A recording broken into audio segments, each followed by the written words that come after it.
two sauces ago. Did I just drool? Oh my God. What's happening to my body?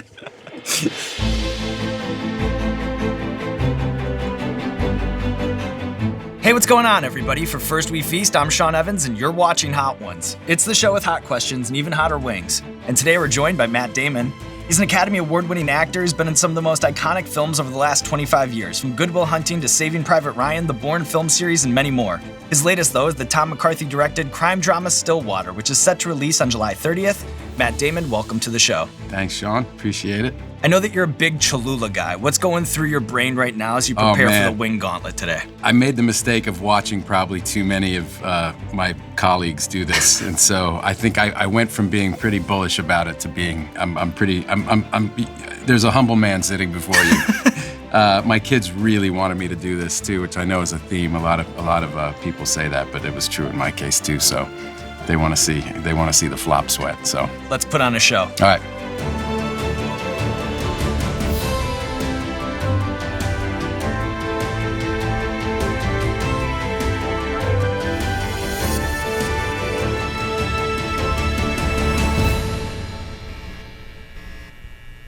Oh, it's terrific. So there's a store in Williamsburg that sells all these, right? Yep. Shout out Heatonist. Heatonist.com. Heatonist.com. Heatonist.com. All right. Well, the classic hot sauce is fantastic. So far, so good. Mm-hmm.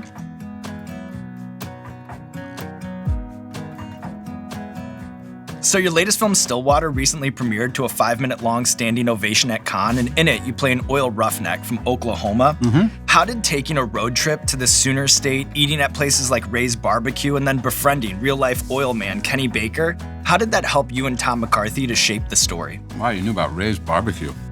That place was fantastic. That was really the key to everything that was going down there. I love this script. And I read it and loved the dynamics between all the characters and totally believed it. But the specificity of what a roughneck is and what a roughneck does was absolutely key to creating this character. So I didn't know that whole world. We actually named the character Bill Baker as kind of an homage to Kenny because his last name is Baker. Kenny took us around and went to these oil rigs, the way he walks, the way he stands, the goatee and the wraparound glasses. All those specific details came from our time down there. And I think, they kind of met us, the Roughnecks kind of met us with like some understandable wariness. Mm-hmm. Like Hollywood, yeah. Yeah, what are you doing? Like, what are your intentions? You know what I mean? Are you here to poke fun at us? Like, what are you really doing? But once they realized, that the script had all this compassion and empathy for this character, it was about this guy, and that we were just trying to get it right, they were awesome. Just gave us unbelievable access, and the movie is what it is, and that performance is what it is, and I'm really proud of it, but it's because it comes from those guys. Oh, that's delicious. I would have both of those in my house, without a doubt. That's great.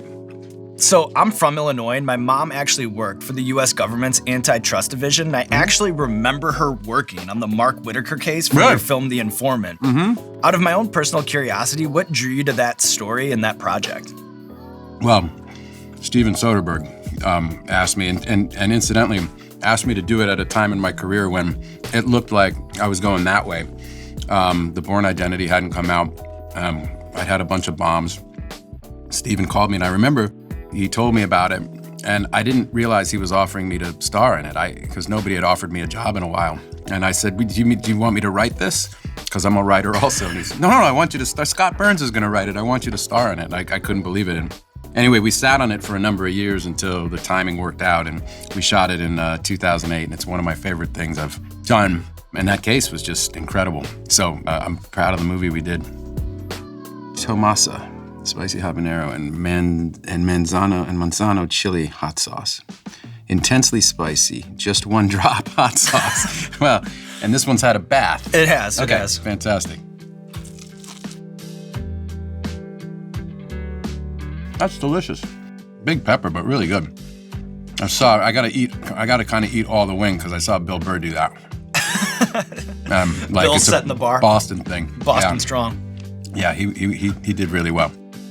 So Project Greenlight offers a fascinating insight into the chaos that goes into making a movie. Mm-hmm. At what stage in the filmmaking process are the stakes the highest? Like, is having a solid script the most essential component to making a good movie, or does the sink or swim moment happen further down the line? Well, it can be both ways. You can have a solid script and you can be adjusting it as you go along. And the most hectic and high pressure is in production, because that's like when you're lighting money on fire. You've got everybody out there, you're on location somewhere. It's just really expensive. Pre-production, you can kind of pump the brakes a little bit. You can slow down. You can work kind of regular person work hours. That's got a little more than I thought. How would you, in layman's terms, explain the internal calculus that goes on with a studio when they're deciding whether or not to finance a film, like whether or not it's worth the gamble? Yeah, well, that's the key word is gamble, because it's always a gamble, right? It's always a risk. They try to mitigate the risk by putting somebody who they think is bankable, quote unquote, bankable in. The kind of inside baseball of it is they have a list, from what I understand. I don't know that it's like they meet like the heads of the 5 families in The Godfather and talk about it, or there's some secret list, but it does seem like you don't know if you're on the list or not. You just know kind of based on how many offers you're getting, like, oh, I don't think I'm on the list right now. And I think you kind of, it's like the Premier League. You get relegated and you get promoted and you kind of go back and forth. But it does seem like if you're on the list in one place, you're on the list in all 5. And do you do this by a taste profile or an actual heat profile? I guess you have the habanero measure on the side, right? So it's going up. It's all going to keep going up. But that's a good question, because we do try to mix up the sauces, because physiologically you'll react differently to different peppers. So it's delicious. Maybe you'll have like a pepper that like lights your lips on fire, like scratches your throat, or makes you sweat in the back of your neck a little bit. So we try to mix those up so that it's like a full, just the walls are closing in on you. The enjoyment that you got. There's 3 totally different things that these wings can do to you. This is great.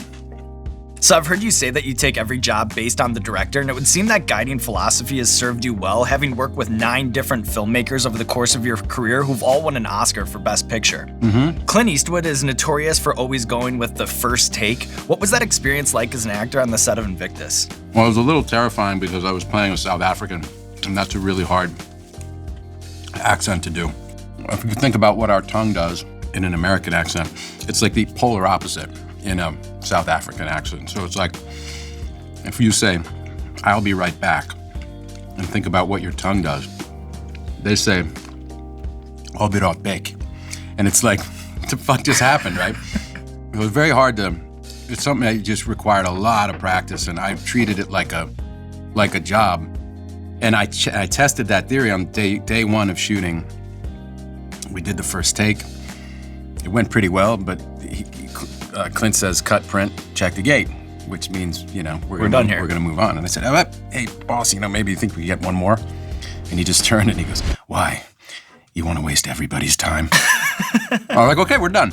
All right, good. Let's move on." So I'm glad I put all that work in, because I really don't think I got more than 1 take ever. And then you had the distinction of working with Francis Ford Coppola in the movie The Rainmaker. What are some of the unique things that you saw him do to elevate a scene? Different tactics. I read something interesting about him putting rocks in your shoes. Yeah, that was a scene in which I was supposed to be uncomfortable. I was walking into a meeting, and the kind of the setup is it's a long conference table, and there's like 15 really high-powered lawyers led by John Voight on the other side. These formidable people with this incredibly formidable guy in the middle of them, right? And I'm little Rudy Baylor with, by myself on the other side of the conference table. And so to walk into the room, Francis put rocks in my shoes and then just told me to walk normally. You just want to be uncomfortable and try to act as comfortable as you can, because you don't want them to see how uncomfortable you are. So things like that. All right, Matt, are you ready to move on? Halfway mark, you're doing great. Thank you. This one's the ginger goat here in the 5 spot. The ginger goat.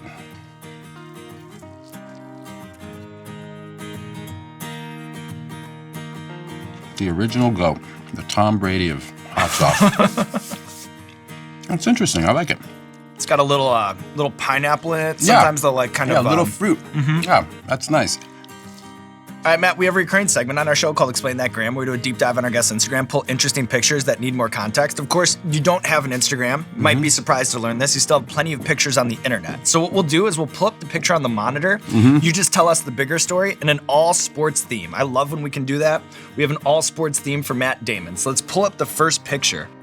Do you have a lasting memory from sitting courtside at Staples Center for Game 5 of the 08 Finals between the Celtics and Lakers? Absolutely. I have a fucking great memory of that game. These seats are next to the Laker bench. So literally we sat down and the guys who work for the Lakers are looking and go, you gotta be kidding me. Like they gave them to you guys. Like they were so like, this is, now I'm gonna talk to Patrick. They were ripping about it. But this game, we were down like 21 points. It was something incredible. And sure enough, these guys, they come back all the way and it gets capped with Paul Pierce, the truth, driving down the lane, like laying the ball in, and it hits the glass, and by the time it hits the glass, it hasn't even gone through the hoop. Phil Jackson's up, calling a timeout to try to stop the bleeding, and Wahlberg and I are like going absolutely crazy. We jump up, and we're like 15 feet from Phil Jackson. And Phil Jackson turns and points at us, and he goes, sit down and shut the fuck up. And I was like, and we were like, like we made it into the Celtics-Lakers rivalry just as like bit players, and also Phil, he's known for being so zen. Yeah, not in that moment. No, I mean, it was like probably one of the worst moments of his professional career. It was like God, not this again. But yeah, man, it was like, it was funny. It was a moment. In Stillwater, you attend a game at the Velodrome, and then I've seen you at Formula One events, I've seen you at rugby matches. What to you is the most memorable sporting event that you've ever seen internationally? A great question. The way that people cheer in Europe for soccer is awesome. It's worth, like, to any American who's traveling abroad and has the chance to like just get tickets and get into a stadium, it's really, really fun. It's worth seeing. The craziest thing I've ever seen, without a doubt, though, is a soccer game in Argentina. My wife's from Argentina. We went to spend Christmas there about 11, 12 years ago. Her family's team, Boca Juniors, which is a very popular team in Buenos Aires, is in this final. And I say to my uncle, well, to her uncle, hey, can we go to this game? And he gets this very serious look on his face, and he's like, we can go, he says in Spanish. We can go. He goes, no women, no children. I was like, what? Like, I thought, I was gonna take the kids and we were gonna go to the game, yeah. Well, I saw why when we went, because we had to get through, I think, 3 police barricades. There was temporary fencing with barbed wire put up. I mean, it was just absolute madness, and police with riot gear outside. And if this is the field, people were sitting here and people were sitting here, kind of like as if in the 2 end zones, what would be end zones of our football. And there was nobody sitting in the best seats, right? Because that was the distance that people could throw things and hit each other. Our team won, the other team's fans are filing out, and the trophy presentation finishes, and I say to Hector, I'm like, should we go? And he goes, no, we still, and it was because they needed time to get out of the neighborhood where the stadium was, and you had to give them like a 45-minute head start. And then when they did let us out, they actually held us in these temporary kind of cages. I was like, what are we waiting for now? And they're like, now they still need 5 more minutes to clear the neighborhood. I mean, it was absolutely crazy. Like, definitely the craziest sporting event I've been to.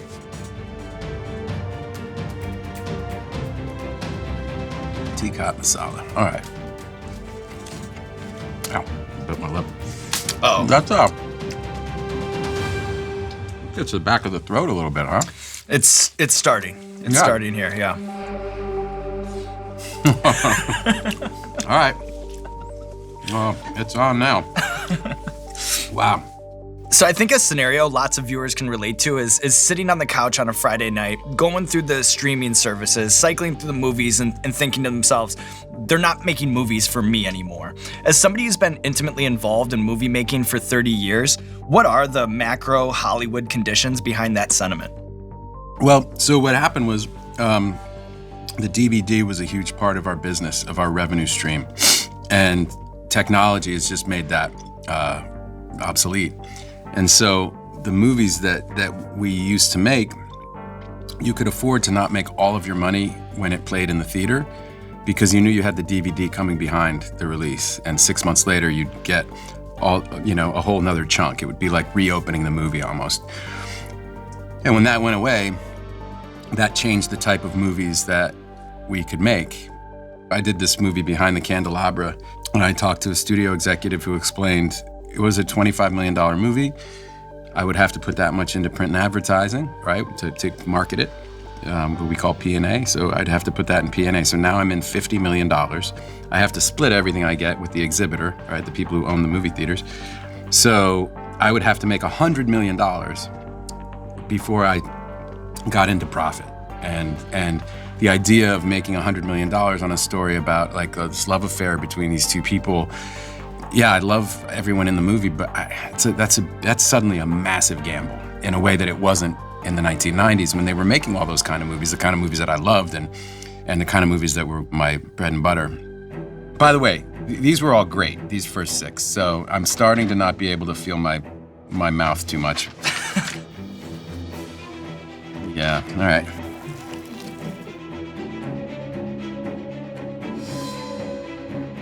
Wow. I feel like I'm gonna drop about 2 pounds. I'm gonna hit my catch weight.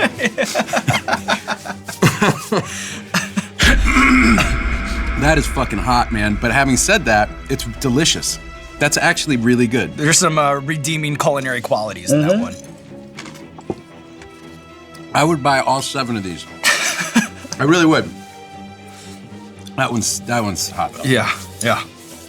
So when we had David Arbor on the show earlier this season, he said that I love that guy. For drama to translate on camera, that something real has to happen between the actors. Yes. Is it true that Steven Spielberg excluded you purposely from the military training on the set of Saving Private Ryan to create a real resentment between the rest of the cast and you? That's totally true.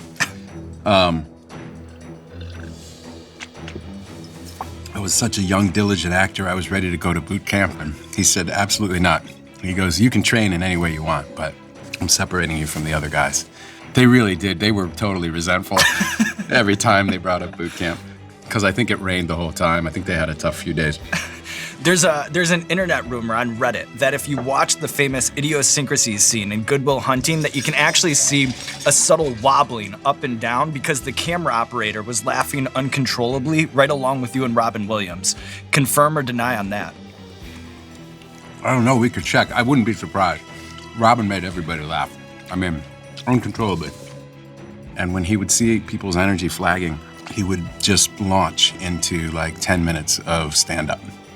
He was the biggest, comedian in the world and actor in the world, and that level of like, I don't know, leadership, kind of like, and attention and love coming from him was just like, well, everybody was ready to like work for another 12 hours. I mean, he was just amazing. Fact or fiction? You declined to participate in the Bourne conspiracy video game because you wanted a game that was more like Myst. Yeah.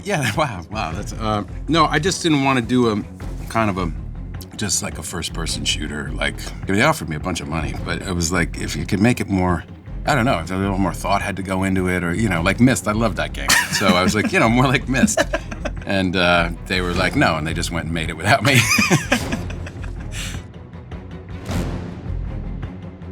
The bomb. This is the one. Yeah, this is fuck me beyond insanity. Jesus.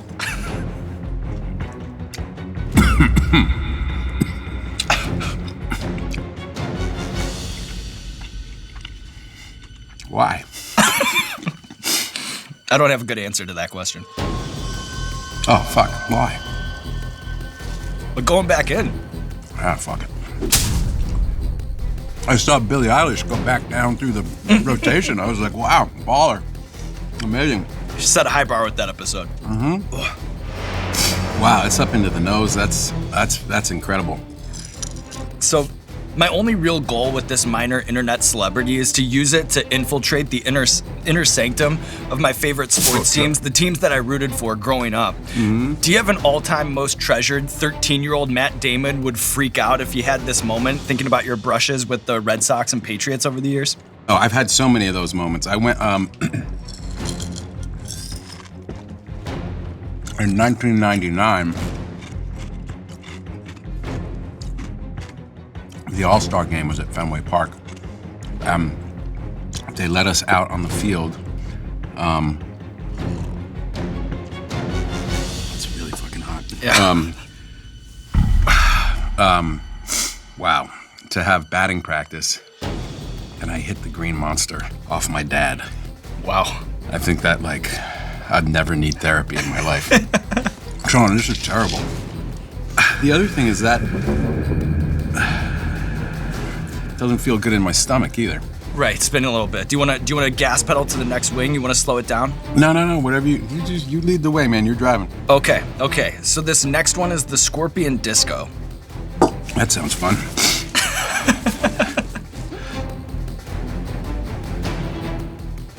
Oh, God. Oh, fuck, man. Nope. Gronk spike on that wing. No, it's terrible. Just say it's terrible. This fall, you reunite with your lifelong friend and longtime collaborator, Ben Affleck, for this historical drama, The Last Duel. Do you have an all-time favorite scene in a movie that you've shot with Ben? There's a scene in Good Will Hunting where he tells me to get out of town, and that was really cool because we worked on that for 4 or 5 years up to that point, and it was a big scene for him. And when he did it, he did one take. And the first take, and Gus Van Sant, the director, went, "That was great. I think I have it." And Ben was so shocked because we've been imagining this day for so long. Well, he looked at me and I was like, "I think Gus is right. I think we got it." He kind of insisted on doing it again. So he did it only 3 times, and I don't know what take Gus used. He could have used any of them because they were all great. But the look of bewilderment on his face that this thing he'd been waiting so long to do was like over in 20 minutes. That was probably my favorite scene. All right, Matt Damon. Last dab.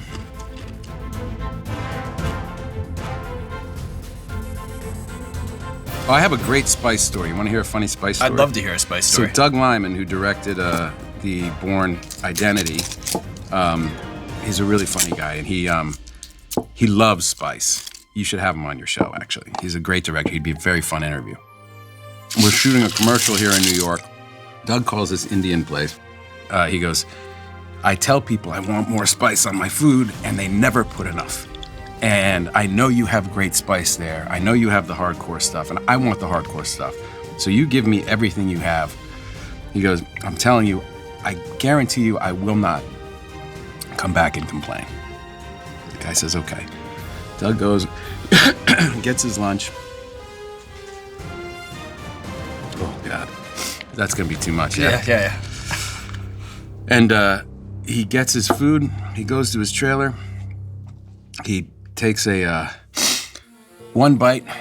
He goes to take another bite and projectile vomits all over the trailer. It's like that sometimes. It can be like that. Just too much spice. The guy was like, "If you want the good shit, here you go." Okay, so... fuck, man. All right. Cheers. Cheers, man. Thank you. This was fun. What a ride.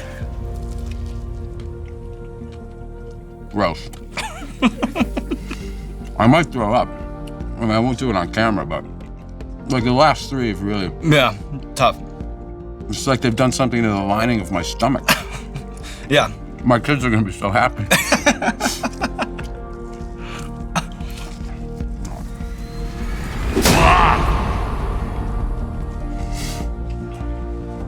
Spiking wings. Spiking wings. But thankfully, Matt Damon, we've reached the end of the gauntlet and just one more cumbersome task before we roll credits. You've been very generous in talking about your career in film, enlightening, entertaining, and we're hoping to put a little bow on that here as we close things out. What would be your answer to a cinephile who asked you to name 4 Matt Damon movies on this particular day, under these bizarre circumstances, with your brain on fire, that best define your career in acting? There's sweat coming down my neck in like actual drops. It's unbelievable. 4, so like my 4 favorite performances? Yeah. Oh. I'd say Stillwater is one of them. I'm really happy with it. Good Will Hunting, definitely. I love The Informant. Or one really early on called Courage Under Fire, which was a supporting role, but that kind of did a lot for me. I don't know, maybe Ripley. Wow, that is unbelievably hot, Sean. It crash lands. I hit the catch weight like 2 sauces of it. Did I just drool? Oh my God. What's happening to my body? Look at you, Matt Damon, making it to the finish line all before puking, taking on the wings of death, sweating, soaking wet, but just working through the wings. Bill Burr would be proud. Your kids are going to be proud. I listen. I brought the Boston like Bill did. I'm proud of that. I love that comedian. He's on my Mount Rushmore of comedians. So I had to fucking stand up. And right along Bill Burr on the Mount Rushmore of hot ones, chiseling Matt Damon's face, taking on the wings of death, living to tell the tale, and now there's nothing left to do but roll out the red carpet for you. This camera, this camera, this camera. Let the people know what you have going on in your life. Nothing. I'm gonna try to recover from that. I feel like I need a shower.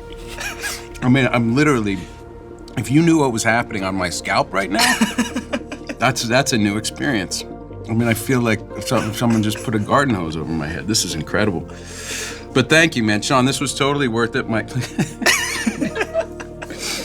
kids are going to be thrilled. Honestly, we love the show. I can't feel my tongue. It feels like my tongue's getting thicker. Thank you, guys. 15 minutes to 45 to get... Yeah. Wow. 45, check back in. You're going to be good to go.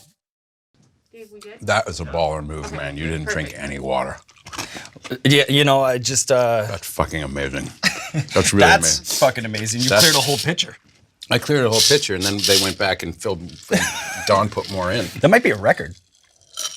Well, I'm going to get Ben to do it. Yeah, pass the word to Ben. Hey, what's going on, Hot Ones fans? This is Sean Evans checking in with a quick reminder. The Hot Ones Season 15 sauces are currently available at heatness.com. That's right, heatness.com to get your hands on the Season 15 hot sauces. I know you're sitting there, you're wondering at home, like, oh, it can't be that hot. I think they're overdoing it. They're exaggerating. I've had spicy before. I can do it. Well, put it to the test. Now available, heatness.com to get your hands on the Season 15 hot sauces. Be careful around the eyes.